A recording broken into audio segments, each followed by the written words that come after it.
तैयारी से कि आप सब आए और पार्टी का ध्वजारोहण यहाँ पर संपन्न कराएं।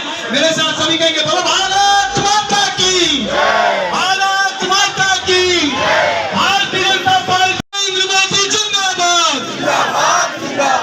आप सभी से निवेदन है उत्तर हॉल में प्लीज। भैया अस्कर भी आप भी आ जाओ, अब आ जाओ। भारतीय जनता पार्टी जिंदाबाद, नरेंद्र मोदी जिंदाबाद। आ जाओ सब, आ जाओ पूरे, भी आ जाओ, ठहर जाओ, दबाव मत, ठहर जाओ, इधर भी ठहर जाओ।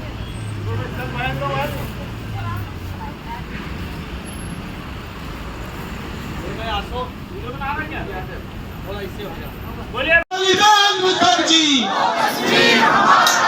अरे जहाँ हुए बलिदान मुखर्जी हमारा है। भारतीय जनता पार्टी जिंदाबाद, भारतीय जनता पार्टी जिंदाबाद, जिंदाबाद, जिंदाबाद।